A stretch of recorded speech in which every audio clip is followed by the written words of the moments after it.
नमस्कार, आप सभी का स्वागत डीडी न्यूज पर। आप देख रहे हैं सांकेतिक भाषा का हमारा विशेष बुलेटिन। आपके साथ मैं हूं मुकुल शर्मा, मेरे साथ मौजूद है मेरी सहयोगी मनीषा शर्मा। तमाम खबरों से आपको रूबरू कराएंगे, लेकिन सबसे पहले नजर डालते हैं हेडलाइंस पर। पश्चिम बंगाल के 15 बूथों पर गड़बड़ी की शिकायत पर दोबारा वोटिंग जारी। डायमंड हार्बर के 4 और मगरहाट पश्चिम के 11 बूथों पर शाम 6 बजे तक डाले जाएंगे वोट। 4 मई को आएंगे चुनावी नतीजे।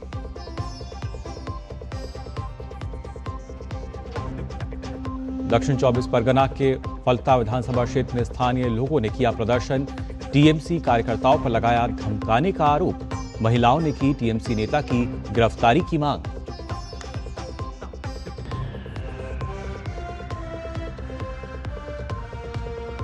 सुप्रीम कोर्ट से टीएमसी को लगा बड़ा झटका। केंद्रीय अकाउंटिंग सुपरवाइजर नियुक्त करने के मामले में पार्टी ने खटखटाया था अदालत का दरवाजा। याचिका पर कोर्ट ने दखल देने से किया इनकार।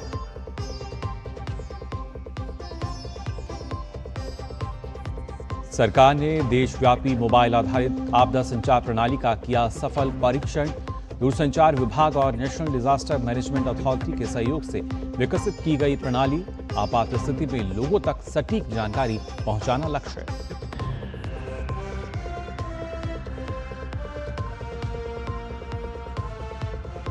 और जम्मू से श्रीनगर का सफर 5 घंटे से भी हुआ कम। श्रीनगर वंदे भारत का संचालन आज से शुरू। मंगलवार को छोड़कर सप्ताह में 6 दिन चलेगी ट्रेन। हर मौसम में कनेक्टिविटी, पर्यटन और कारोबार को मिलेगा बढ़ावा।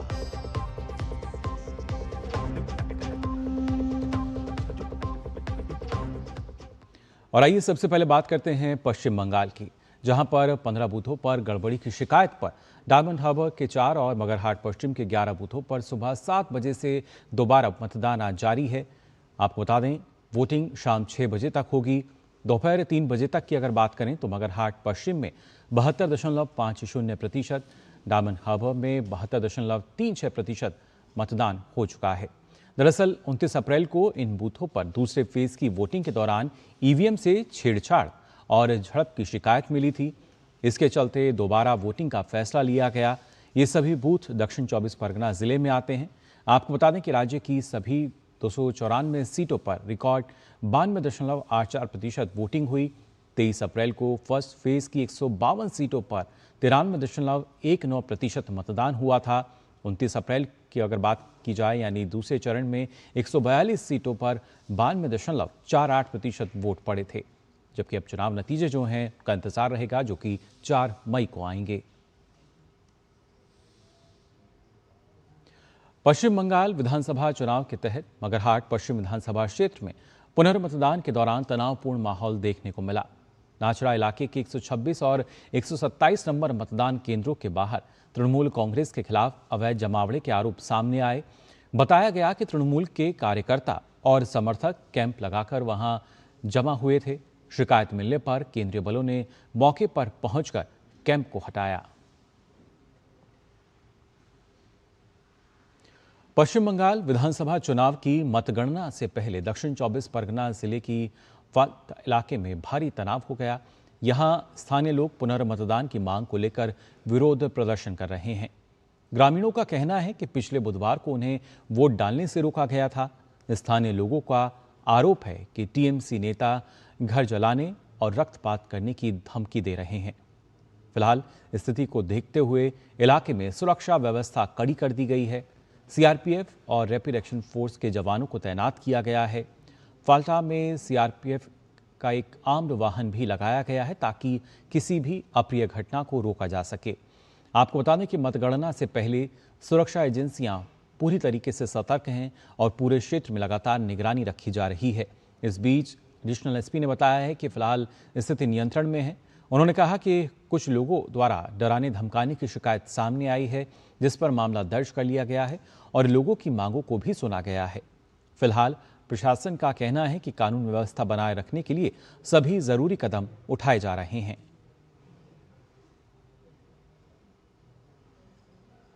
अब अभी कंट्रोल्ड है। इन लोगों का कुछ स्पेसिफिक डिमांड है। हम लोगों ने कुछ इंटिमिडेशन का इशू है, उसके ऊपर केस भी हुआ है।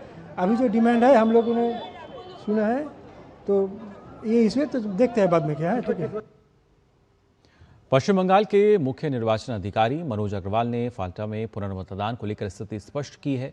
उन्होंने कहा कि पुनर्मतदान सिर्फ उन्हीं बूथों पर कराया जा रहा है जहां इसकी आवश्यकता महसूस हुई है।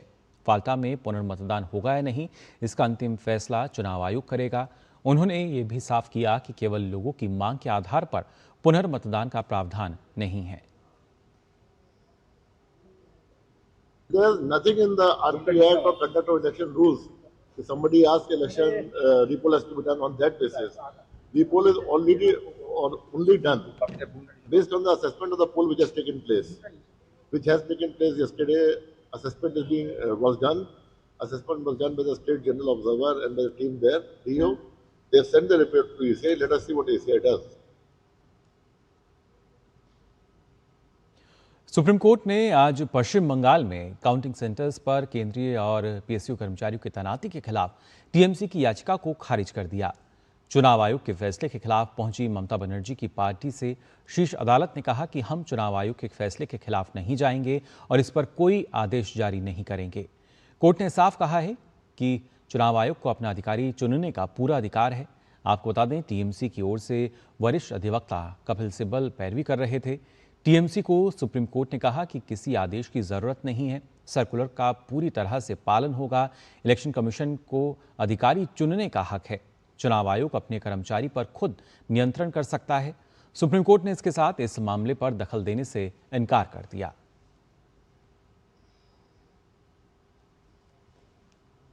और पश्चिम बंगाल में मतगणना से ठीक पहले टीएमसी को सुप्रीम कोर्ट से बड़ा झटका लगा। कोर्ट ने आपको बताया कि मतगणना में केंद्रीय और पीएसयू कर्मचारियों की तैनाती को चुनौती देने वाली टीएमसी की याचिका पर कोई अतिरिक्त आदेश देने से इनकार कर दिया। इसे लेकर बीजेपी ने टीएमसी पर निशाना साधा है। बीजेपी सांसद सुधांशु त्रिवेदी ने दावा किया है कि टीएमसी 80 बार से अधिक कोर्ट जा चुकी है और हर बार उसे मुंह की खानी पड़ी है। उन्होंने कहा कि टीएमसी के लोग अनर्गल आरोप लगा रहे हैं। जहां पर शांतिपूर्ण मतदान होने पर, हिंसा मुक्त मतदान होने पे, हत्याएं न होने पर किसी को समस्या उत्पन्न हो रही है, इससे बहुत साफ है कि हिंसा, दबाव, भय और आतंक के आधार के ऊपर जो सत्ता बनाने का प्रयास था वह आज पूरी तरीके से भरभराता जा रहा है और संवैधानिक उपकरणों का इस प्रकार से दुरुपयोग करना और संवैधानिक संस्थाओं में बार बार जाकर न्यायालय को इतनी बार जाना, मुझे लगता है कि ये न सिर्फ आपकी राजनीतिक हताशा को दर्शाता है, बल्कि ये भी दर्शाता है कि संवैधानिक व्यवस्थाओं में आपकी आस्था नहीं है और उसका आप दुरुपयोग करना चाहते हैं। सुप्रीम कोर्ट के फैसले का स्वागत करते हुए बीजेपी सांसद सुधांशु त्रिवेदी ने कहा कि ममता बनर्जी को अपनी ही पुलिस पर भरोसा नहीं है। उन्होंने दावा किया कि ममता बनर्जी को किसी पर भी भरोसा नहीं है क्योंकि अब वह जनता का भरोसा खो चुकी हैं।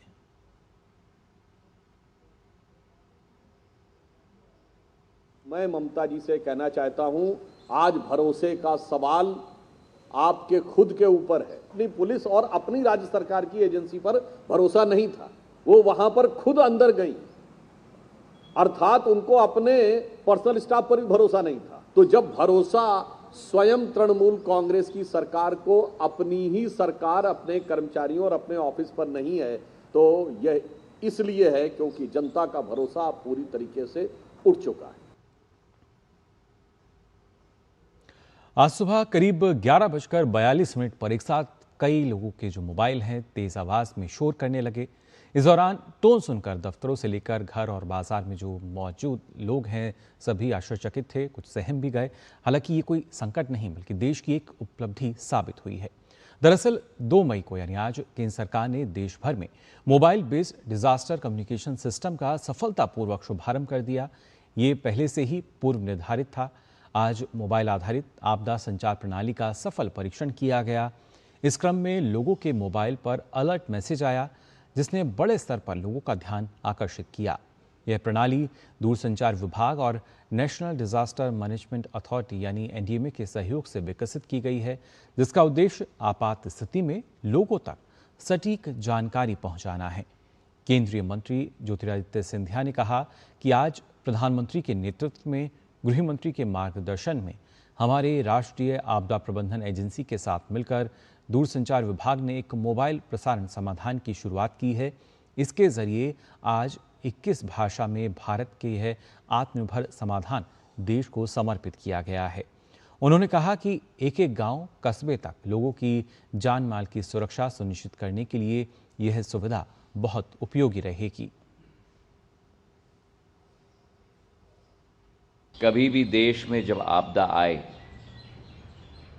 हमारे 140 करोड़ जनता की सुरक्षा सुनिश्चित करने के लिए मानव संसाधन और टेक्नोलॉजी दोनों का संगम आज के दिन पर किया गया है। C-DOT भारत की सबसे विशेष R&D भारत सरकार की कंपनी के द्वारा ये सेल ब्रॉडकास्टिंग सॉल्यूशन के जरिए आज 21 भाषाओं में भारत का ये आत्मनिर्भर सॉल्यूशन प्रधानमंत्री जी के नेतृत्व में और गृह मंत्री जी के अध्यक्षता में देश को समर्पित किया गया है। लोकसभा अध्यक्ष ओम बिरला ने साल 2026 और 27 के लिए महत्वपूर्ण नियुक्तियां की हैं। लोकसभा अध्यक्ष ने बीजेपी सांसद बैजयंत पांडा को लोकसभा की लोक उपक्रम समिति यानी कमेटी ऑन पब्लिक अंडरटेकिंग्स का अध्यक्ष नियुक्त किया है।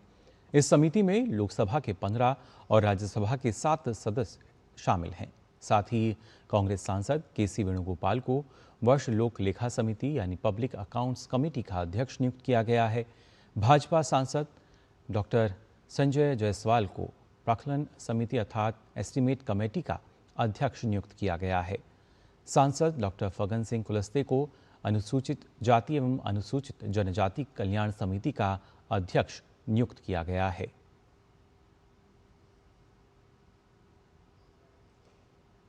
और खबर जनगणना को लेकर आंध्र प्रदेश, अरुणाचल प्रदेश, हरियाणा, चंडीगढ़, मध्य प्रदेश और छत्तीसगढ़ में जनगणना 2027 के पहले चरण के अंतर्गत मकान सूचीक्रम और मकानों की गणना आरंभ हो गई है, जो कि 30 मई 2026 तक जारी रहेगी।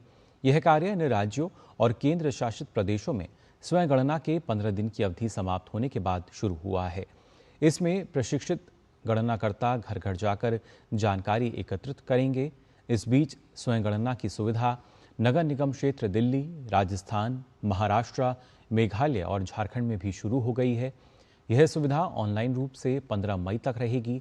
इसके बाद 16 मई से 14 जून तक घर घर जाकर जानकारी ली जाएगी। उधर बिहार में स्वयं गणना की 15 दिन की अवधि कल समाप्त हो गई। आज से राज्य में घर घर जाकर मकान सूचीकरण गणना आरंभ होगी, जो कि 31 मई तक चलेगी। अंतर्राष्ट्रीय बाजार में ईंधन की कीमतों में करीब 50% तक का उछाल देखने को मिला है, लेकिन इसके बावजूद भारत में सरकार ने देश में आम लोगों के लिए पेट्रोल डीजल की कीमतों को स्थिर रखा है, जिससे करीब 90% लोगों को राहत मिली है। इसके अलावा आपको बता दें 14.2 किलोग्राम वाले घरेलू गैस सिलेंडर और घरेलू विमानन कंपनी के लिए विमान ईंधन की कीमतों में भी कोई बदलाव नहीं किया गया है, यानी कुल मिलाकर लगभग 80% पेट्रोलियम उत्पादों की कीमतें स्थिर हैं। हालांकि औद्योगिक इस्तेमाल वाले ईंधन जैसे कि कमर्शियल गैस सिलेंडर, अंतर्राष्ट्रीय विमानन कंपनियों के लिए विमान ईंधन यानी ATF और बल्क डीजल के दामों में थोड़ी बढ़ोतरी की गई है। RBI ने अपने मुद्रा प्रबंधन अभ्यास के हिस्से के रूप में 19 मई 2023 को 2000 रुपये के नोटों का प्रचलन से वापस लेने की घोषणा की थी। उस समय प्रचलन में ऐसे नोटों की कुल कीमत 3.56 लाख करोड़ रुपए थी। नवीनतम आंकड़ों के अनुसार 30 अप्रैल 2026 तक यह आंकड़ा तेजी से घटकर 5,451 करोड़ रुपए हो गया है। नोटबंदी की घोषणा के बाद से 2000 रुपये के नोटों को बदलने की सुविधा 19 RBI कार्यालयों में उपलब्ध है। RBI ने यह भी स्पष्ट किया है कि वापसी के बावजूद 2000 रुपये के बैंक नोट वैध मुद्रा बने रहेंगे। छत्तीसगढ़ के कांकेर नारायणपुर बॉर्डर पर IED विस्फोट में 3 जवान शहीद हो गए, जबकि इस दौरान एक जवान गंभीर रूप से घायल हो गया। सुरक्षा बलों की टीम कोरसकोदा जंगल में सर्च ऑपरेशन पर निकली थी। इसी दौरान नक्सली द्वारा लगाए गए आईईडी को निष्क्रिय करते समय जोरदार धमाका हुआ। यह घटना छोटे बेटिया थाने क्षेत्र में हुई। धमाका इतना तेज था कि जवानों को संभलने का मौका नहीं मिला। हादसे में घायल जवानों को तुरंत रेस्क्यू किया गया, लेकिन 3 जवानों ने मौके पर ही दम तोड़ दिया। घायल जवान परमानंद कोमरा को बेहतर इलाज के लिए कांकेर भेजा गया है। अंडमान निकोबार के राधानगर बीच पर भारत ने एक अनोखा इतिहास रचा है। समुद्र की गहराइयों में आज सबसे बड़ा राष्ट्रीय ध्वज फहराकर देश ने गिनीज वर्ल्ड रिकॉर्ड में अपना नाम जोड़ लिया है। 223 गोताखोरों की टीम ने इस साहसिक मिशन को अंजाम दिया, जिसमें स्थानीय डाइवर्स, पुलिस, नौसेना और वन विभाग के जवान शामिल थे। कार्यक्रम का शुभारंभ उपराज्यपाल एडमिरल डीके जोशी ने किया, जबकि वरिष्ठ अधिकारी भी इस ऐतिहासिक पल के गवाह बने। सभी मानकों की सटीक जांच के बाद जैसे ही गोताखोर तिरंगे के साथ समुद्र में उतरे, कुछ ही पलों में गहराइयों में तिरंगा लहराता नजर आया। यह दृश्य भव्य, अद्भुत और गर्व से भरा था। इसके बाद गिनीज वर्ल्ड रिकॉर्ड्स के प्रतिनिधियों ने इस उपलब्धि की पुष्टि करते हुए प्रमाण पत्र सौंपा। अब 3 मई को पानी के भीतर सबसे ऊंची मानव संरचना का रिकॉर्ड बनाने की तैयारी है। यह सिर्फ एक रिकॉर्ड नहीं, बल्कि भारत के साहस, समर्पण और एकता की मिसाल है।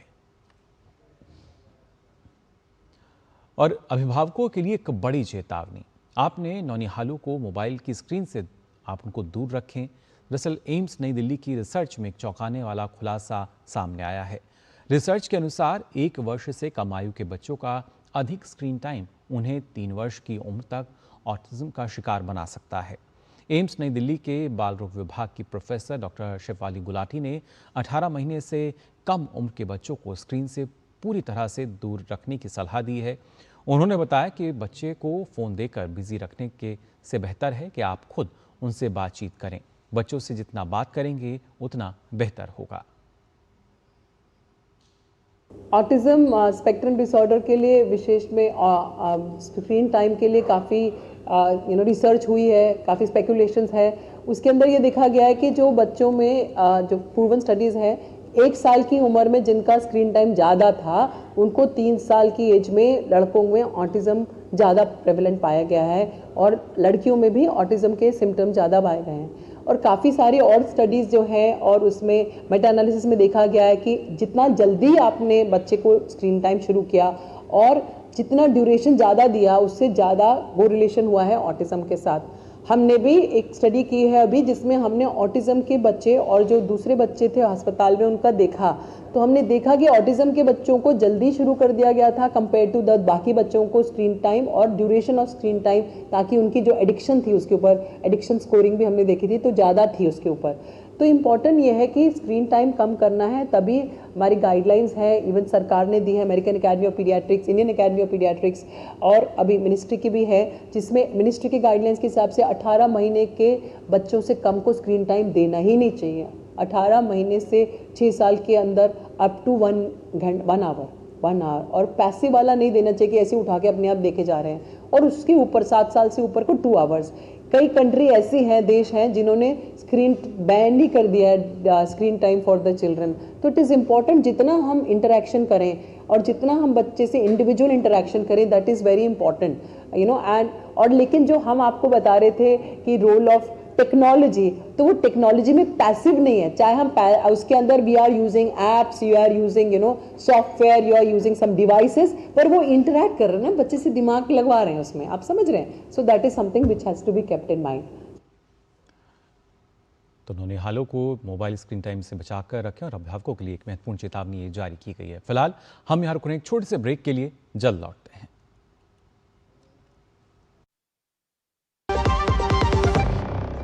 जब धरती चीर कर निकलता है लोहे का पत्थर और मिलता है मोंगिया के जोश से, फिर तपता है, पिघलता है और बनता है फौलाद।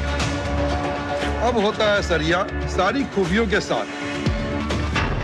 मोंगिया स्टील, मजबूत देश का मजबूत सरिया। अगर आप नहीं रहे तो ना ये सैलरी रहेगी और ना ही आपके फैमिली का भविष्य।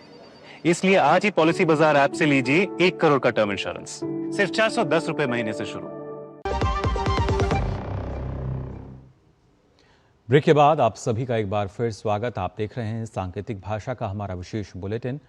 जम्मू तवी श्रीनगर वंदे भारत एक्सप्रेस का नियमित संचालन आज से शुरू हो रहा है। आप बता दें, इस ट्रेन को 30 अप्रैल को रेल मंत्री अश्विनी वैष्णव और जम्मू कश्मीर के मुख्यमंत्री उमर अब्दुल्ला ने हरी झंडी दिखाई थी। 20 कोच वाली यह ट्रेन मंगलवार को छोड़कर सप्ताह में 6 दिन चलेगी और जम्मू से श्रीनगर का सफ़र 5 घंटे से भी कम समय में तय करेगी। Train Udhampur Srinagar Baramulla rail link पर चलेगी, जिसमें चिनाब रेल ब्रिज भी शामिल है। इससे लोगों को हर मौसम में आसान सफ़र मिलेगा और साथ ही पर्यटन और स्थानीय कारोबार को भी इसका फायदा मिलेगा। कश्मीरियों के लिए और जम्मू के लिए बहुत एक उपलब्धि है ये। इससे दोनों प्रांतों को फ़ायदा होगा, आपस में कनेक्शन बेटर होगा। पहले हमें इसमें कम से कम 12 से 24 घंटे लगते थे और पता नहीं लगता था कि हम पहुंचेंगे भी नहीं। मैं 70s में जब जाता था ये हमें पता नहीं चला, सारे घर वाले आते थे छोड़ने के लिए, पता नहीं फिर वापस आएगा कि नहीं है। लेकिन ये अच्छी पहल है, आज मैं जा रहा हूँ, शाम को वापस आ रहा हूँ। ये it's a dream come true. तो जम्मू तवी श्रीनगर वंदे भारत से किस तरह का जो फ़ायदा है वो होगा, यहाँ पर जो आम नागरिक हैं वो भी बता रहे हैं उनका अनुभव किस तरह का रहा है। क्योंकि इसके संचालन से ना सिर्फ जो समय है यात्रा का वो काफ़ी कम हो जाएगा, 5 घंटे से भी कम समय में हम देख सकेंगे। जो ये ट्रेन है ये 5 घंटे से भी कम समय लेगी। और सबसे बड़ा फ़ायदा यही कि हर मौसम में कनेक्टिविटी जो है, क्योंकि अक्सर हम देखते हैं जब बर्फ़बारी होती है तब कहीं ना कहीं रुकावट आती है पूरी तरीके से जो यात्रा है, लेकिन अब कनेक्टिविटी लगातार बनी रहेगी और उसके साथ साथ पर्यटन और जो स्थानीय कारोबारी हैं उनको बड़ा फ़ायदा इसके ज़रिए मिल सकेगा। आगे बढ़ते हैं खबरों में। आप बता दें, केंद्रीय मंत्री प्रताप राव जाधव और जी किशन रेड्डी ने अंतर्राष्ट्रीय योग दिवस 2026 से 50 दिन पहले हुए एक योग कार्यक्रम में भाग लिया। यह कार्यक्रम हैदराबाद के द हार्टफुलनेस इंस्टीट्यूट कान्हा शांति वनम में आयोजित किया गया। इस आयोजन में कई लोगों ने हिस्सा लिया और योगाभ्यास भी किया। यह आयोजन अंतर्राष्ट्रीय योग दिवस के लिए कई योग संबंधित गतिविधियों की शुरुआत का हिस्सा था।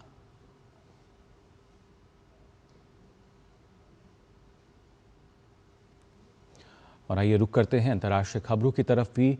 अमेरिकी राष्ट्रपति डोनाल्ड ट्रंप ने ईरान द्वारा शांति वार्ता के लिए दिए गए नए प्रस्ताव पर असंतोष व्यक्त किया है।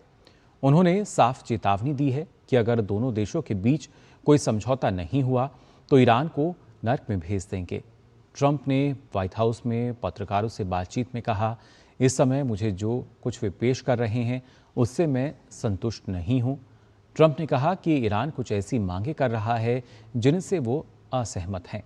उन्होंने ईरान की बातचीत में कुछ प्रगति स्वीकार की, लेकिन कहा कि ईरानी नेतृत्व में भारी असहमति है।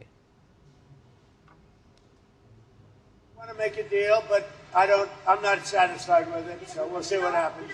Iran wants to make a deal because they have no military left, essentially, and they want to make a deal, but I'm not satisfied with it. America ने शुक्रवार को मध्य पूर्व के अपने मुख्य सहयोगियों इजराइल, कतर, कुवैत और संयुक्त अरब अमीरात के लिए $8.6 अरब से अधिक के सैन्य हथियारों की बिक्री को मंजूरी दे दी है। अमेरिका के स्टेट डिपार्टमेंट ने कहा है कि अमेरिकी विदेश मंत्री मार्को रूबियो ने यह निर्णय लिया है कि मध्य पूर्व में आपातकालीन स्थिति उत्पन्न हो गई है, जिसके तहत इन देशों को तत्काल सैन्य बिक्री की आवश्यकता थी। इसी को ध्यान में रखते हुए अमेरिका ने यह फैसला लिया। इन घोषणाओं में कतर को $4.1 अरब के पैट्रियट वायु और मिसाइल रक्षा उपकरणों की आपूर्ति और $992.4 मिलियन के एडवांस प्रिसीजन किल वेपन सिस्टम की बिक्री। वहीं कुवैत को $2.5 अरब का एक इंटीग्रेटेड बैटल कमांड सिस्टम और इजराइल को $992.4 मिलियन के एडवांस प्रिसीजन किल वेपन सिस्टम की बिक्री की जाएगी।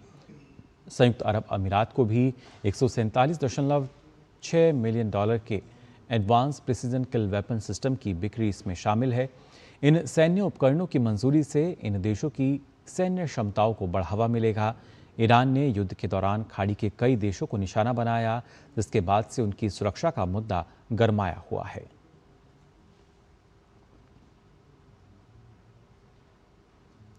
और खबर खेल जगत से, बैडमिंटन में डेनमार्क के हॉर्सेंस में खेले जा रहे थॉमस कप 2026 के सेमीफाइनल में भारतीय पुरुष टीम का मुकाबला आज फ्रांस से होगा। फ्रांस ने पहली बार सेमीफाइनल में जगह बनाई है। भारत ने क्वार्टर फाइनल में चीनी ताइपे को 3-0 से हराकर सेमीफाइनल में जगह बनाई। लक्ष्य सेन ने पहले मैच में चौ तिएन को हराकर भारत को शानदार शुरुआत दिलाई। इसके बाद सात्विक साईराज रंकीरेड्डी और चिराग शेट्टी की जोड़ी ने चिऊ सियांग चिए और वांग ची लिन को हराया। अंत में आयुष शेट्टी ने लिन चुनयी को हराकर टीम की जीत सुनिश्चित की। इस जीत से भारत का थॉमस कप में पदक भी पक्का हो गया है। वहीं भारतीय फुटबॉल टीम आज चीन में 21 साल बाद AFC अंडर 17 महिला एशिया कप टूर्नामेंट में खेलेगी। फुटबॉल में भारतीय टीम AFC अंडर 17 महिला एशिया कप में आज चीन में ऑस्ट्रेलिया के खिलाफ अपना अभियान शुरू कर रही है। भारत 2005 के बाद पहली बार इस प्रतियोगिता में भाग ले रहा है। अंडर 17 राष्ट्रीय टीम मैच भारतीय समय के अनुसार शाम 5 बजे शुरू होगा। यह भारतीय महिला फुटबॉल के लिए एक और ऐतिहासिक क्षण है। वरिष्ठ टीम और अंडर 20 टीम के बाद भारत तीसरी बार महिला एशिया कप में हिस्सा ले रहा है। मुख्य कोच पामेला कोंटी ने कहा कि अगर देखा जाए महिलाओं की मेहनत है, जो कि महीनों की तैयारी के बाद अब टीम उत्साहित है और पूरी तरीके से तैयार है। तो फिलहाल के लिए सांकेतिक भाषा के इस विशेष बुलेटिन में बस इतना ही। मुझे और मेरी सहयोगी मनीषा शर्मा को दीजिए अनुमति। नमस्कार।